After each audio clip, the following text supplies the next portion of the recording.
Yes we, all love Danganronpa for its high-stakes trials, its neon pink blood, its bold cast. But if we peel back layers, there's a pattern that's harder to ignore the further you look into this series. From wasted potential to some seriously questionable fan service, the series has a habit of failing its women right when they need depth the most. Today, we're diving into the concerning reality of how Danganronpa writes its female cast. To understand the female character problem in Danganronpa, we have to start with a specific recurring scene, a man's fantasy. This is a special scene you can get from the Mono machine. If it's in your inventory at the right time, it can trigger a secret cutscene where the protagonist, Makoto or Hajime, ends up peeking on the girls while they're in the bath or changing. A huge talking point already. No thank you. No thank you. No thank you. When the game forces these scenes, it doesn't just mess up the girl's writing, it actually assassinates the protagonist's character too. What makes these scenes so weird and out of place is how they treat Makoto and Hajime. Both of these guys are written to be relatable, generally respectful, and most importantly, high-integrity protagonists. Makoto is the ultimate hope, defined by his kindness and empathy. Hajime is the grounded, logical voice of reason for his classmates. Neither of them are written as perverts in the actual story. But for this man's fantasy scene, it's like their personalities just evaporate. Suddenly, the protagonist that was just mourning his dead classmate is acting like a stereotypical anime pervert. If it wasn't obvious, this is a clear case of the writers breaking the protagonist to serve the player. They sacrifice the consistency of Makoto and Hajime's morals just to deliver a bonus scene. It's like the game is saying, we know this guy wouldn't do this, but you want to see it, right? By forcing these pervy moments onto protagonists who are otherwise sweet or serious, it makes their bonds with the female cast feel fake. How am I supposed to believe in the deep, emotional connection between Makoto and Kyoko when the game is simultaneously making him act like a creep for a secret item? It cheapens the entire cast, not just the women. I also haven't even touched on Shuichi Saihara's man fantasy. Shuichi is the most soft-spoken, socially anxious, and respectful protagonist of the bunch. It's a complete 180 of his character. But I have a lot to say about the writing of V3 anyways. It's odd, it's almost like Shuichi is being possessed by the ghost of the developer. He literally sounds like he's apologizing while the game forces him to participate in fanservice. And yes, even though he immediately questions the morality of his actions, the writers are using Shuichi's guilt as a shield.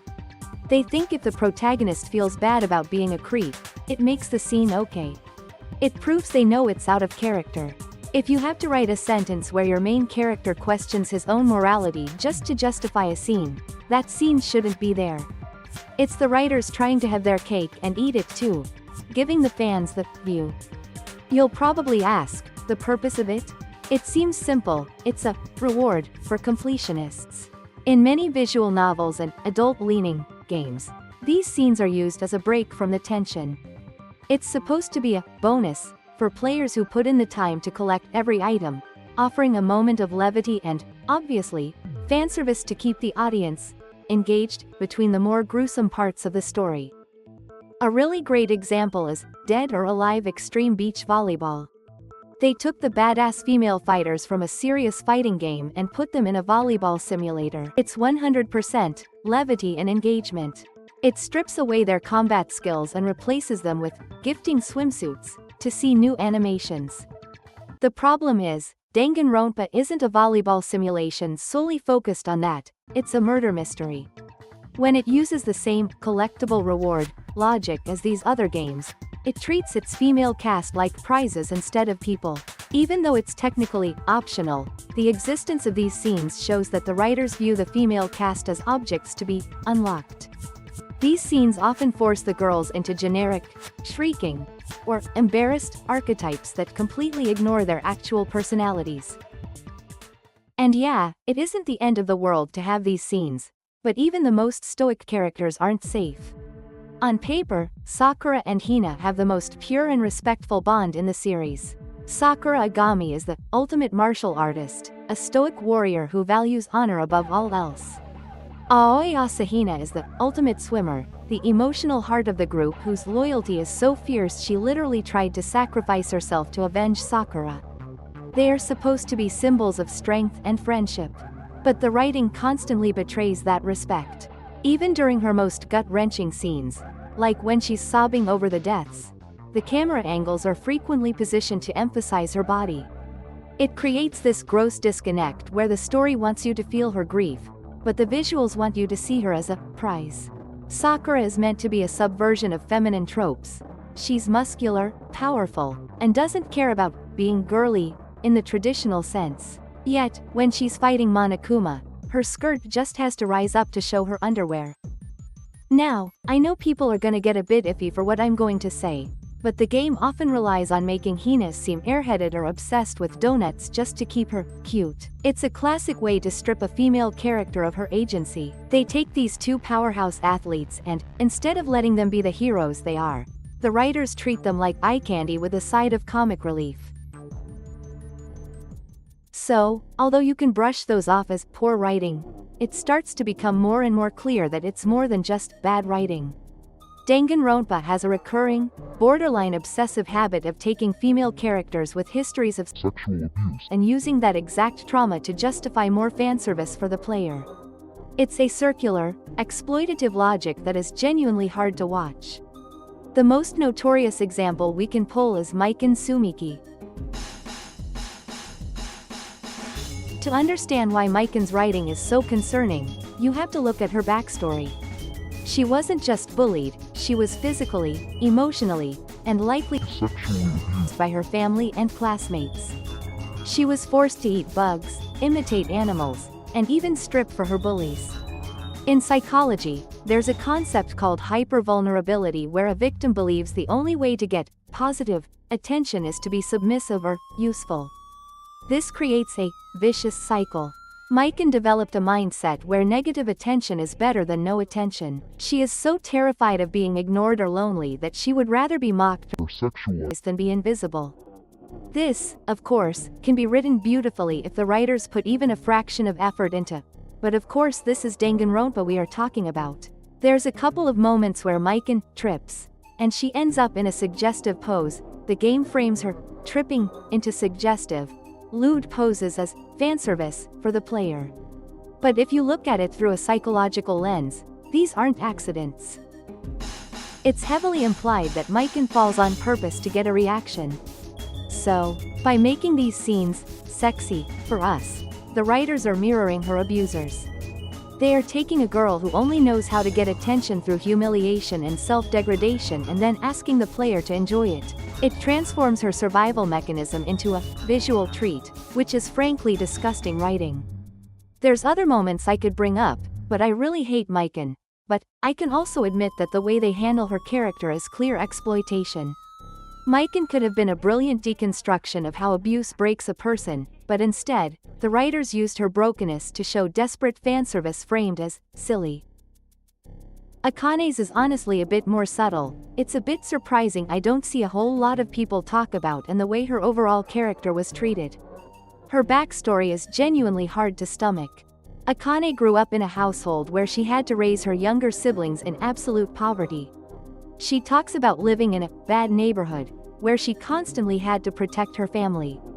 But the most concerning part? She casually mentions that she had to let men touch her, just so she and her siblings wouldn't starve. In psychology, this is desensitization. And it's actually very common. Akane isn't clueless or airheaded. She has been conditioned to view her body as a tool for survival rather than something that belongs to her. She has zero boundaries because, in her world, boundaries meant death. So what does that tell us? It's that the writers take this horrific reality and use it as a pass for constant sexualization.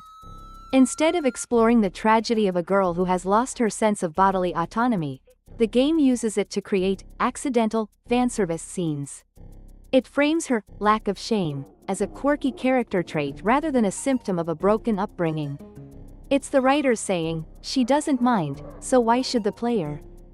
Akane had the potential to be a deeply complex character about reclaiming strength after exploitation, but instead, the writers decided it was easier to just keep her as the sexy, dumb athlete who occasionally mentions she was abused. It's a slap in the face to her backstory. The writers want the emotional weight of her trauma without doing the work to treat her like a person. Let's get into the most heartbreaking and infuriating part of Danganronpa's writing, kotoko utsugi. If you thought mikan or akane were handled poorly, Ultra Despair Girls takes things to a level that is genuinely hard to defend. We are talking about a 12-year-old survivor of extreme exploitation whose trauma is used by the writers as both a horror element and a fanservice gag. To understand why this writing is so broken, you have to look at the literal hell Kotoko lived through. At just 10 years old, her own mother prostituted her as a mother and daughter set. Her mother had this twisted idea that selling Kotoko's body was helping her career, that it would make her sparkle forever. Kotoko endured years of repeated sexual assault because she didn't want to make her mother cry. Meanwhile, her father just sat back and spent the money on himself.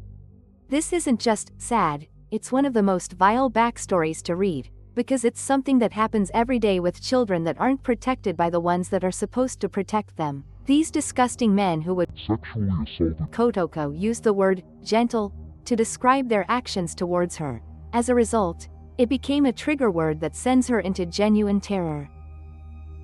There's a part in the game where Kotoko kidnaps Kamaru and uses a motivation machine to grope her with mechanical hands. You could argue the writers are showing how victims repeat their trauma, but the way it's executed is disgusting.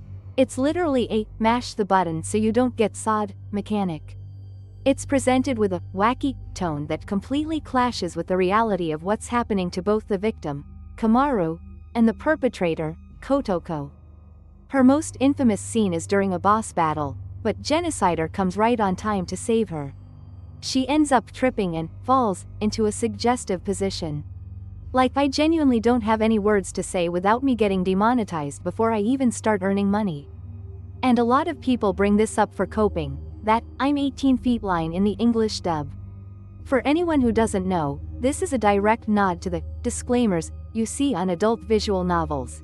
The ones that say, all characters are over 18 feet just so the creators can get away with lewd content. My point is, by putting that line in Kotoko's mouth, the writers aren't just making a fourth wall break, they are mocking the seriousness of her own backstory. They are basically telling the audience, we know she's a kid, we know her backstory is about being sold by her parents, but here's a joke so you don't feel bad about the panty shots. It's a level of tonal whiplash that makes the horror of her trauma feel like a cheap aesthetic choice rather than a meaningful character study. When Genocide Jack cuts her clothes off, it's played for comedy or action, ignoring that for Kotoko, having her clothes forcibly removed is a re-traumatizing event. And every time she trips or lands in a certain way, the game frames it as traditional fanservice. Psychologically, this is called revictimization. The writers are essentially doing to Kotoko exactly what her parents did.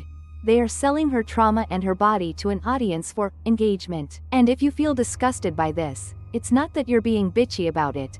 It's making us feel like the producers and her parents. It's forcing us into a role we never asked for nor even want. When the game treats a literal child survivor like a piece of fanservice, it turns the player into a target. It forces us to participate in the exact same cycle of exploitation that broke her in the first place. You aren't being bitchy or sensitive for feeling disgusted, you're having a human reaction. You cannot have a character be a victim of child sexual exploitation and then use her for panty shot jokes in the same chapter. It's hypocritical writing that uses a child's suffering for edgy plot points while still trying to keep the pervy audience happy. Now, am I calling Kodaka and the writers absolute creeps for this? A little bit, yeah. But more importantly, it's a really telling look at how they see and use their female cast. When you look at the evidence, the man's fantasy tropes, the way they treat absolute queens like Sakura, and the gross exploitation of characters like mikan and Kotoko, you see a pattern. The writers clearly know how to create complex, interesting women. They just don't seem to respect them enough to let them exist without a visual reward for the player. By turning trauma into fanservice, they aren't just making adult games. They're taking characters who survived horrific things and selling that survival as a cheap thrill. It makes us, the players, feel like the very people who hurt them in the first place.